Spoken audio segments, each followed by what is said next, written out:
for today's video, magpapa-eyelashes kami. Kami? Are you ready? So, ang ganda ng buhok ko, guys. Kami na lang kami, guys.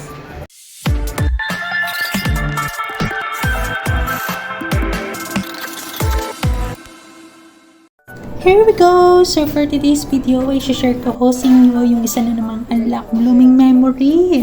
So ayun na nga guys, dahil first time namin to, dumaan po muna kami sa KFC para mag-lunch. Then after that, charan! We're so excited guys! So welcome to Nailandia, ang bahay ng mga Encantadia. At yun na nga ho, humingi kami ng best recommendations kung ano yung babagay sa amin.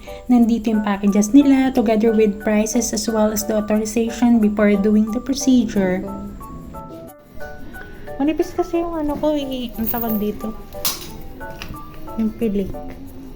Tapos may pagkapong ay. Are you ready, sis? Nakakontaks ka ba, ma'am? Hindi pa. Natural yan pagkakas. Opo, yung ay. Wala ko talaga nakakontaks. Ayun. Kung galing kayo sa trending. At ito na nga, ni Maykos na yung mata ko at sobrang nakakantok pala yun guys once na ginagawa na yung pillow. So, sobrang excited namin, di na namin alam yung feeling. Ganun pala yun guys. Guys, finally, na-experience namin to. So, una, nilagyan muna ng shampoo. Then after that, nag-patching na si ate. Sa mga nagtatanong po kung ano yung feeling, to be honest, kapag first timer ka, kakabahan ka ng very light, pero tolerable po siya. Yung sakit, if I rate 1/10, medyo may feeling na makate at mahapde. At sa price details naman po nila, pinagbayaran namin dyan total of 1,2 kasi mascara plus yung cat eye effect na 200 pesos. Ayan guys, tapos na kami magpagawa ng eyelashes. Ang pinagawa namin dito is called mascara with cat eye. Mascara with cat eye. Yan, pinagsama na siya. Actually, dapat una lang gagawin namin mascara eyelashes with 80 pieces lashes siguro yan. Pero ito na. Ginawa na namin with cat eye para medyo buhay naman siya. At very satisfied talaga sa pagpagawa nito kasi on the first time, napaka-excited. And yun, nag-start kami ng mga 1 and tapos kami almost 2:55, almost 2 hours na. And very satisfied kasi ang gumawa din sa akin kapangalan ng ex-best friend ko, and sa unexpected na yun ang gagawa, di ba? Ang unang dinig ko sa kanya si Ate Genevieve, pero hindi Janine pala kasi kinonfirm namin dun sa may-ari. And thankful naman ako at the first time and the first experience. Panibago na namang journey. So, success. Yan, masasabi ko.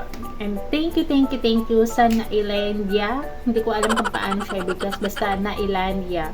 Yun. Kung magpapalashes kayo, inquire na din kayo doon. At napakaganda na service nila at yung mga staff doon, napaka-approachable, napaka-kwento nila, and mababait talaga. Magagaan ng kamay at the same time, in fairness. Yan. Yun lang masasabi ko, pero kung magpapagawa kayo doon, make sure na ready kayo. Kasi, pag hindi kayo ready, ano mangyayari? Kakabahan kayo. Like what, nangyari sa amin. Tapos, and during that time, na ginagawa sa amin, inaantok ako, nilalamig ako. Binigyan ako ng tuwalya. Kasi nilalamig sa sobrang payat ko na ngayon. Napapansin nyo, diba? Payat na ako ngayon, unlike dati, na mga pandemic time na tumaba talaga ako. Ngayon, payat na. Kaya, mahinan na sa lamig ang ante nyo. So, yan. Pero, maganda naman, diba? Yan.